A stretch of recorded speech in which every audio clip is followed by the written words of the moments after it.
Please welcome to the stage, Richard Cardillo!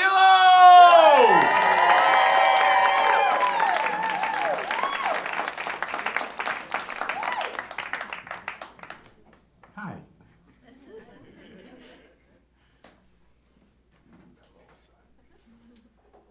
So the first thing I did after boarding the airplane on that hot, sweltering August afternoon was run to the tiny little bathroom and rip off my long, flowing religious habit, which was just drenched in sweat, not only from the heat, but from my nerves.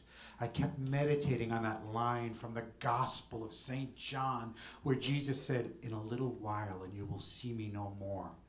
And then in a little while, you will see me again." And I was ready to start this little while where people were going to see me no more. I was 22, it was 1980. And I had just gotten away from the ticket counter where I cashed in my one-way ticket on my way to Lima, Peru, to start my new life as a Catholic missionary monk. Craziness. 22 years old, but I had already been in inside the monastery for 5 years before that, when I was 16. Inside the monastery. It sounds like an old 1950s prison movie. Hey, we're sending you a message from the inside. But I was stuck on the inside. At the tender age of 16, I was so afraid of being gay, so afraid coming from this big Catholic family, and so filled with shame, I figured I could pray the gay away. So I was my own conversion therapy on myself. I decided I was going to do this, so I enter a Catholic monastery and immediately take a vow of celibacy, promising I will never have human sexual relations with another human being for the rest of my life. Of course, because every 16-year-old boy knows what they want to do with their penis for the rest of their lives. I was hiding out. I was just so afraid. When I went into the monastery, everything changed. My identity changed. The way I acted changed. My name changed. My name's Richard. For 14 years that I was in the monastery, I was known as Brother Mark. So I just had to change and sublimate and say, this isn't going to work. And everything changed except that internal desire that I always had. And that wasn't going anywhere. But I made my vow. I kept channeling the words of Horton. Not the saint, the elephant. I meant what I said, and I said what I meant. Brother Mark will be faithful 100%. And I just wanted to follow my vows. I just wanted to live up to them. And I did. I was faithful to that vow of celibacy. Yes, I did masturbate. A lot. But I always went to confession. I always did. It wasn't going away. They assigned me to teach in this all-boys Catholic school in Harlem, and it just wasn't going away. And all I kept saying is, if I get harder work, this will work. If I just sublimate my desires in this real hard work, it'll work. And all of these gay desires will go away. If they can just send me to a place where people have real astronomical issues and problems in their life, my issues are going to seem trivial. So I kept petitioning my superiors, please send me anywhere that's really, really hard. So one morning I'm in my cell in the monastery. It's not a prison cell, but it felt like one. One morning I'm in my cell and I get a little knock on the door, and it's my superior, and he said, "Brother Mark, do you speak Spanish?" And I said, "Well, high school Spanish." He said, "Well, I think you better learn, because we're sending you to the missions in Peru." And that started the missionary life. And that started my second chapter of invisibility. Because Brother Mark now became Hermano Marcos. I land in Peru. After a couple of months of real intense language training and a couple of different things to learn about working with people from other cultures, I get assigned to my first assignment, and it's in this poor rural fishing village about 200 kilometers outside the capital city of Lima, and it stunk. There was a fish factory there that would burn fish meal so that they could make fertilizer for plants, and that was the main thing the village did. So you smelt the village about 10 kilometers before you got there. Our monastery was at the foothill of a mountain, one of the Andes, And I settled in there, but I would work on the top of the hill in this little village called Pamplona Alta, high Pamplona, high plain. So there I was. And I would go up that hill in the evenings to go to like prayers with the people up there, and you'd always see the whole side of the hill flecked with these little fires going from burning their garbage, because there was no garbage collection. It just was every family for themselves burning their garbage.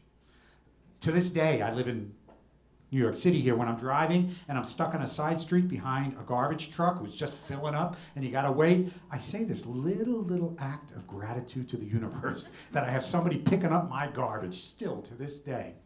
So I would help out in this village as much as I can, and the first person I met was Gonzala, this woman who was the same exact age as I was.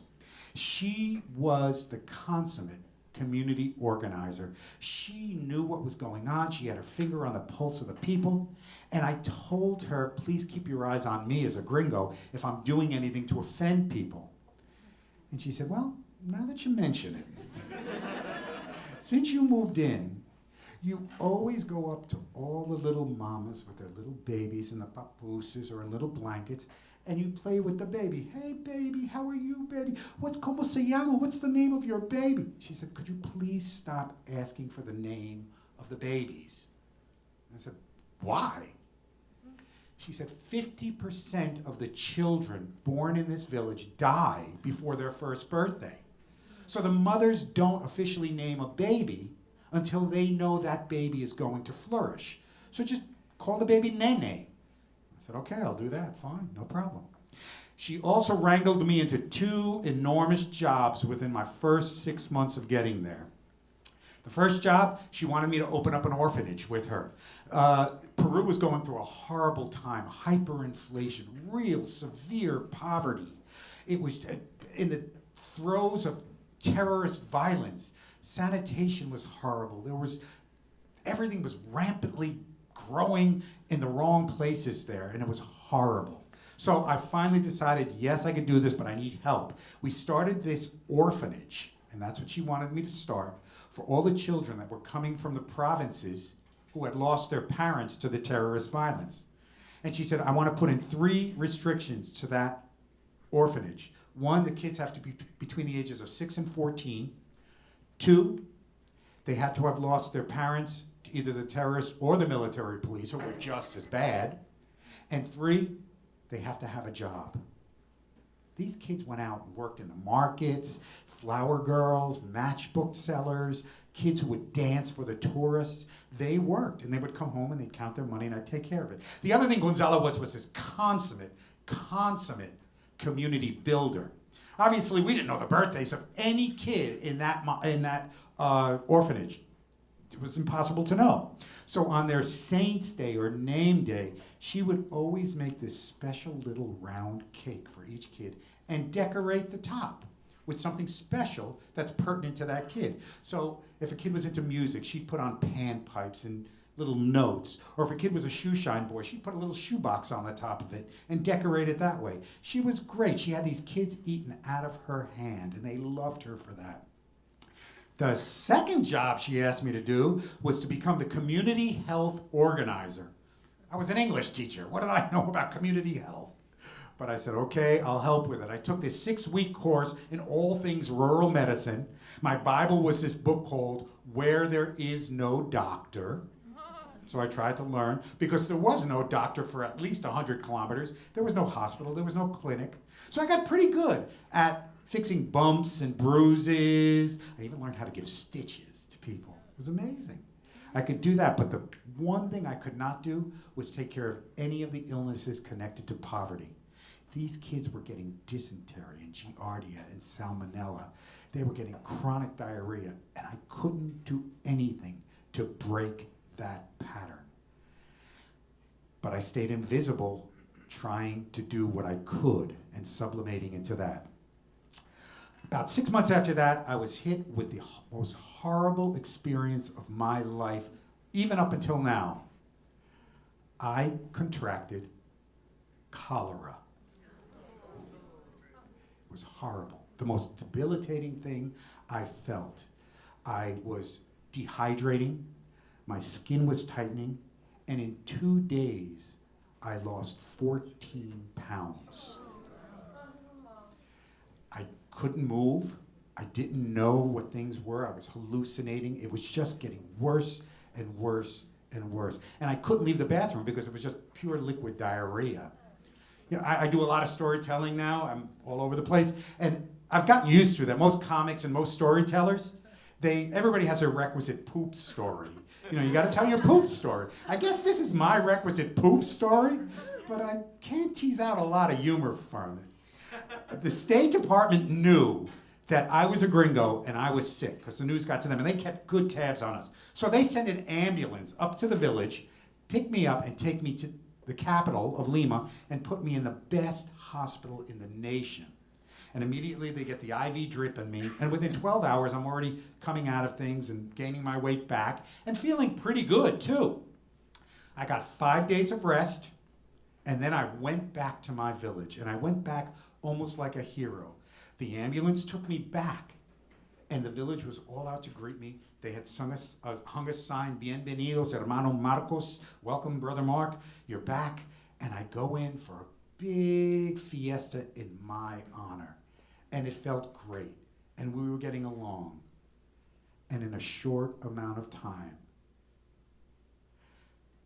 I received the ugly, ugly news that in my 5-day absence, 45 children had died of cholera in that village.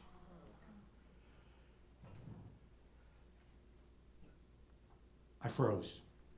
I couldn't do anything. I didn't know what to do.